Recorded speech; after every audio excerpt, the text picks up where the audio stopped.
Au nom du Père et du Fils et du Saint-Esprit, ainsi soit-il. Mes chères sœurs, mes chers fidèles, lorsque notre Seigneur, dans la guérison miraculeuse du sourd-muet, a fait divers gestes, il les a fait pour nous faire comprendre la gravité d'un autre mal, dont la privation de lui et de la parole n'est qu'un signe extérieur. Les maladies corporelles que notre Sauveur a guéries étaient des figures des maladies morales de l'âme. Ce sourd-muet de l'Évangile symbolise la surdité et le mutisme spirituel de nombreux pécheurs. Le mutisme des pécheurs consiste en ce qu'ils ne confessent pas sincèrement leurs péchés, et la surdité des pécheurs consiste en ce qu'ils n'écoutent pas la voix de leur conscience et n'ont donc pas de véritable repentir pour leurs péchés. Considérons aujourd'hui ces maladies spirituelles. Le mutisme spirituel qui consiste à ne pas vouloir confesser sincèrement ses péchés est une maladie grave, car elle conduit généralement à la mort éternelle. Dans le tribunal de la pénitence, le cas est très différent de celui des tribunaux séculiers. Dans ces derniers, le criminel est condamné s'il avoue son crime. Dans le premier cas, sacrément, il est condamné s'il dissimule sa culpabilité. Vous vous souvenez tous du cas de Caïn qui tua son frère Abel. Après avoir commis le crime, il a entendu la voix de Dieu « Où est ton frère ?» Mais au lieu de reconnaître ses méfaits, Caïn répondit « Je ne sais pas si je suis le gardien de mon frère. » Vous connaissez la terrible punition que Dieu lui infligea pour cette obstination. Et cela peut suffire à vous montrer la gravité de cette infirmité de l'âme. Pour guérir cette maladie, il faut, comme dans les cas des infirmités corporelles, rechercher les causes et les écarter. Quelles sont les causes du mutisme spirituel? Dans certains cas, c'est la fausse honte, dans d'autres, c'est l'ignorance coupable. Pour convaincre un pécheur de la première classe, celle qui souffre de la fausse honte, de la grande folie de sa conduite, je lui demanderai tout d'abord s'il a l'intention de confesser ses péchés, les péchés qu'elle a cachés ou non. Ces pécheurs répondront qu'ils ont l'intention de les confesser un jour parce qu'ils savent qu'ils ne peuvent pas sauver leur âme sans une confession. Mais ils remettent cela à plus tard, se fiant à une occasion future. Alors, qui ne voit pas qu'ils se trompent eux-mêmes? La difficulté qui les dissuade aujourd'hui de confesser leurs péchés s'accroîtra de jour en jour. Car s'il leur est difficile aujourd'hui de confesser ce péché, combien plus difficile sera-t-il après des années de les confesser, d'autant plus qu'ils ont si souvent dissimulé ce péché et qu'ils ont fait tant de mauvaises confessions et tant de communions sacrilèges. Combien plus grande sera la difficulté lorsque devront répéter toutes ces confessions et faire une confession générale de plusieurs années ou peut-être de toute une vie. Se résoudront-ils jamais à faire une telle confession après que leurs péchés et leurs sacrilèges se seront ainsi accumulés? Le moins que l'on puisse dire, c'est que c'est très douteux. Il ne faut donc pas s'étonner s'il arrive que de tels pécheurs ne parviennent jamais à une bonne confession et meurent dans leurs péchés. Mais ce qui rend la folie de ces pécheurs encore plus inconcevable, c'est le fait que leur honte est totalement infondée. Le Saint-Esprit nous avertit expressément dans l'Écriture sainte, « Ne rougis pas de confesser tes péchés ». Tout simplement, ne rougis pas de confesser tes péchés. Nous devons avoir honte de commettre le péché, mais pas de le confesser une fois qu'il a été commis. La confession sincère et contrite de nos péchés est une bonne œuvre très agréable à Dieu et dont nous n'avons pas à rougir. Parfois, les pécheurs pensent que le confesseur sera surpris d'apprendre qu'ils ont commis des péchés aussi énormes et qu'il perdra toute estime pour eux. Le confesseur surpris? Vos péchés sont-ils pour lui quelque chose de nouveau et d'inouï? N'a-t-il pas souvent entendu parler de péchés similaires? N'a-t-il pas entendu des péchés plus graves que ceux que vous avez à lui raconter? Ne connaît-il pas la faiblesse et la corruption de la nature humaine? Vos péchés ne les surprennent donc pas du tout. Mais le respect et l'estime qu'il a pour moi risquent d'en être amoindris. Pourquoi en sera-t-il ainsi? Parce qu'il voit que vous vous êtes courageusement surmonté, que vous avez foulé aux pieds le respect humain, que vous vous êtes humilié et que vous avez accompli un devoir sacré dont les anges et Dieu lui-même se réjouissent? Ou bien est-ce que parce qu'il voit la confiance inébranlable que les pénitents placent en lui? Non, mes chers fidèles, s'il y a quelque chose qui peut éveiller l'admiration du confesseur et lui inspirer de l'amour pour son pénitent, c'est la candeur et la simplicité. La confiance sincère et humble avec lesquelles le pécheur fait face aux maladies et aux blessures les plus humiliantes de son âme. Ce sera la plus grande injustice de penser autrement du confesseur, ce sera un mépris de son bon sens et de la tendre sympathie pour le pécheur qui caractérise le ministre de Dieu. La deuxième cause de ce mutisme spirituel, c'est l'ignorance, non pas l'ignorance involontaire, mais volontaire et coupable. C'est-à-dire, on soupçonne un péché, mais on ne demande pas plus d'enseignements pour déterminer sa gravité afin de pouvoir continuer à agir ainsi. Cette ignorance volontaire et coupable résulte soit de la négligence de l'examen de conscience, soit de la défiance ou de la désobéissance du pénitent à l'égard de son confesseur. L'examen de conscience et la docilité à l'égard du confesseur sont des devoirs. Par conséquent, les péchés graves qui sont omis dans la confession en raison de la négligence de ces devoirs sont volontairement omis et rendent la confession invalide. Par exemple, les gens qui ne mentionnent pas leurs anciennes dettes ou d'autres injustices qu'il faut réparer, ou des parents qui ne se reprochent jamais les libertés, fausses libertés, qu'ils accordent à leurs enfants en matière de fréquentation, de modestie, de réunion, de danse et d'autres amusements coupables.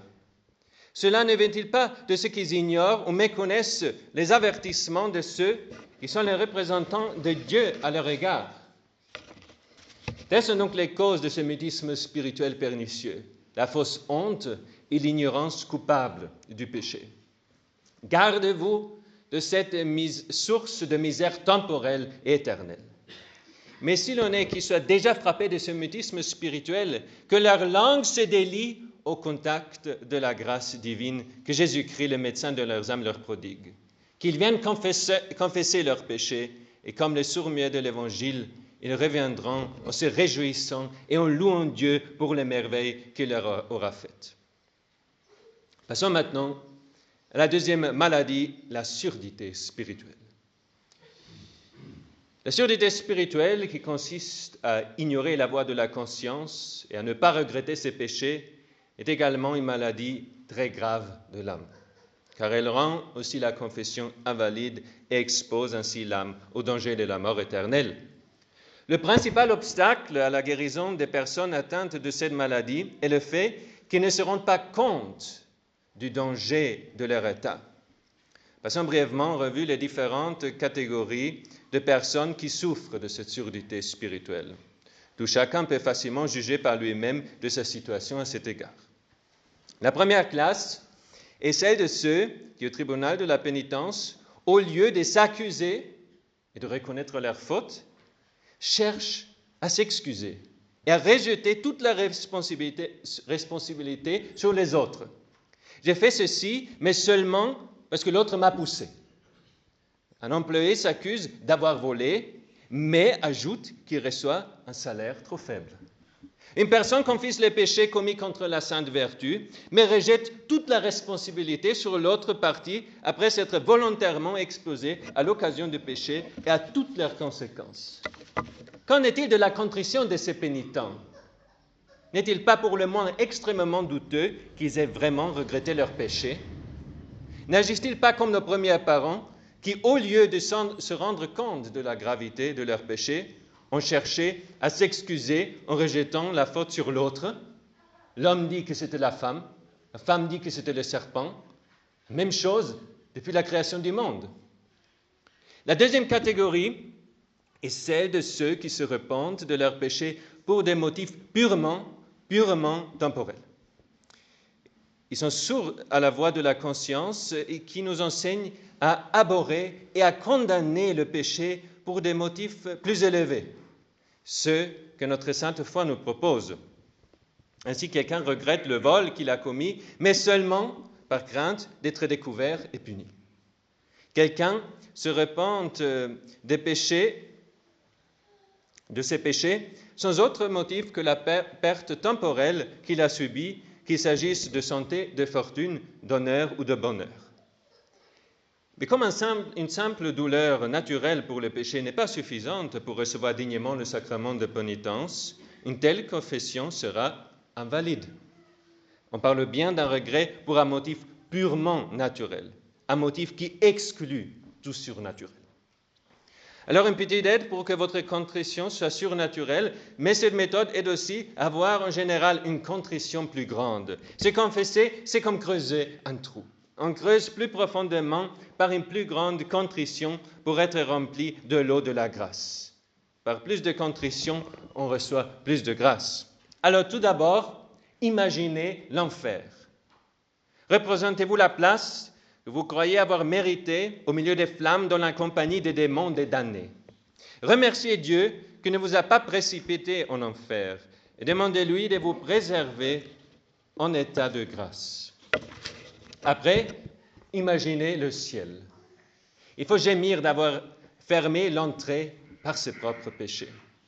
Puis il faut supplier le Seigneur de vouloir l'ouvrir par l'intercession des saints, surtout la Sainte Vierge, la Mère de la Miséricorde. Cette pensée de l'enfer et du ciel fermé doit exciter en nous une vive crainte de Dieu. Mais de la crainte, il faut passer à l'amour. De là, on imagine le calvaire. On imagine Jésus crucifié. Et on se dit, voilà mon ouvrage. Je suis la cause des souffrances que Jésus a endurées. J'ai contribué avec les autres pécheurs à couvrir de plaies le corps de notre Seigneur, à l'attacher à la croix, à le faire mourir. Ô Jésus, quel mal m'avez-vous fait? Comment ai-je pu vous traiter ainsi, vous qui m'avez aimé d'un amour infini? Vous que je devrais aimer d'un amour infini si j'en étais capable. Puisque vous êtes infiniment aimable, je vous aime et je regrette de vous avoir offensé. On a une petite aide pour la contrition. La troisième catégorie est celle des personnes qui ne veulent pas se conformer à certaines obligations que le confesseur est tenu de leur imposer. Par exemple, celui qui a offensé gravement son prochain refuse de lui donner satisfaction. Un autre cherche par tous les moyens à se soustraire à l'obligation de restituer un bien injustement acquis ou de réparer un dommage. L'autre ne veut pas enlever et réparer le scandale donné.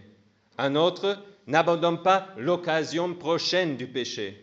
Par exemple, l'Internet, une compagnie dangereuse, des lieux dangereux, la société de ceux qui ont des conversations malsaines, immorales ou blasphématoires. De tels pénitents ne peuvent pas avoir une véritable contrition pour leurs péchés. Ils sont sourds à la voix de la conscience et à la voix de Dieu qui leur parle par l'intermédiaire de ses représentants. Chacun d'entre vous peut, à partir de ce qu'on a vu, juger s'il est ou non atteint de cette lamentable surdité spirituelle. Ceux qui se trouvent exempts de ce mal redoutable doivent veiller à en rester préservés. Et c'est pourquoi, lorsqu'ils se préparent à se confesser, ils doivent écouter et suivre la voix de leur conscience, une conscience éclairée par la lumière de la foi.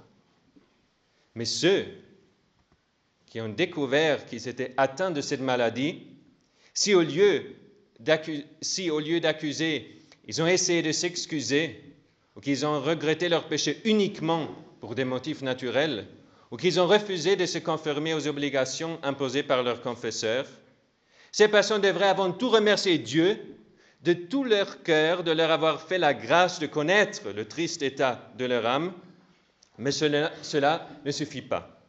Ils doivent aussi, pour retrouver la santé de leur âme, réparer la confession mauvaise ou douteuse qu'ils ont faite par une bonne confession sincère et contrite. Mes chers amis, dans le graduel, nous avons entendu « Le Seigneur est mon aide et mon protecteur. Mon cœur a espéré en lui et j'ai été secouru.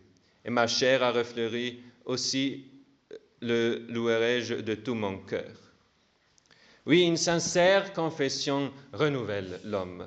Elle est toujours une œuvre de la grâce de Dieu et de ce fait, nous devons le louer après chaque confession. Elle guérit les sourds-muets spirituels.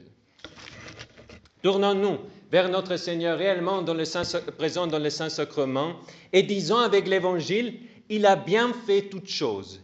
Il a fait entendre les sourds et parler les muets. Il est présent ici pour guérir les sourds-muets, de même que toute maladie spirituelle. Prions-le pour nous guérir. Prions surtout pour le pauvre pécheur, pour que nous puissions un jour tous ensemble chanter au ciel « Je vous exalterai Seigneur parce que vous m'avez relevé et que vous n'avez pas réjoui mes ennemis à mon sujet. Seigneur mon Dieu, j'ai crié vers vous et vous m'avez guéri. Seigneur mon Dieu, je vous louerai éternellement, ainsi soit-il. » Au nom du Père et du Fils et du Saint-Esprit, ainsi soit-il.